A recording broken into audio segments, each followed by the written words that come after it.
Attendez, est-ce qu'un simple nom de femme peut vraiment pousser les jeunes à devenir violents? Ou bien, dans cette vidéo, l'intervenant estime que les noms donnés aux fanatiques de Gaz Mawete, les sonnets ne seraient pas anodins. Selon lui, dans le langage de la rue, sonner peut faire penser à frapper, à choquer ou à intimider. Bon, les gars, suivons vous-même jusqu'à la fin, les gars. Suivons attentivement, les gars. Dans une église. Mais je me questionne, est-ce qu'il comprend qu'il a en moins des milliers, j'en arrive, de personnes qui le suivent, et majoritairement des jeunes.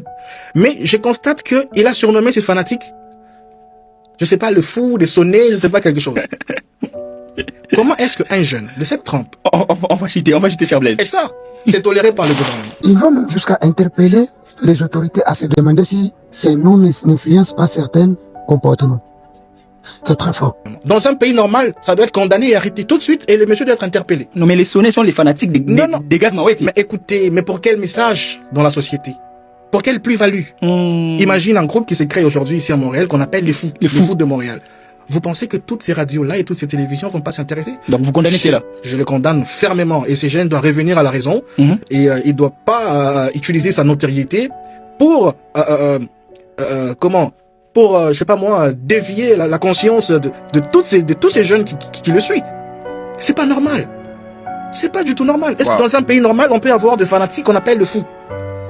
Ou vous appelez les sonnets. Les sonnets. C'est incompréhensible. Et ça passe. Et il est défend. Personne ne s'élève. Moi, je ne comprends pas cela. J'arrive toujours à comprendre, à chaque fois que je me questionne. Moi, je ne les comprends pas. Je ne le comprends pas.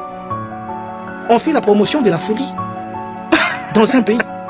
Et c'est la société musicale que vous voulez dire, c'est ça notre culture? Ça c'est fort.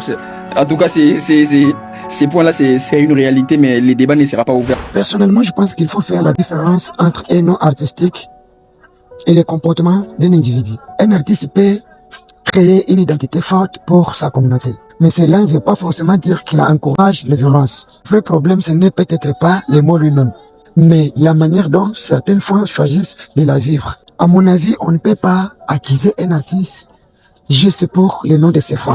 Sinon, demain, on va commencer à juger chaque slogan, chaque mouvement, chaque surnom. La responsabilité reste individuelle, les gars. Donc, c'est un peu ça, c'est qu'il s'agit. Mais le débat mérite d'être posé. Donc, c'est de ça qu'il s'agit. Et vous, pensez-vous vraiment que les noms sonnés influencent certains jeunes? Point d'interrogation. Ou c'est juste un nom à base sans importance? Dites-nous ce que vous en pensez de l'espace communautaire. N'oubliez pas, c'était Charlie. 01 les gars, mon avis, vos réactions, on est ensemble.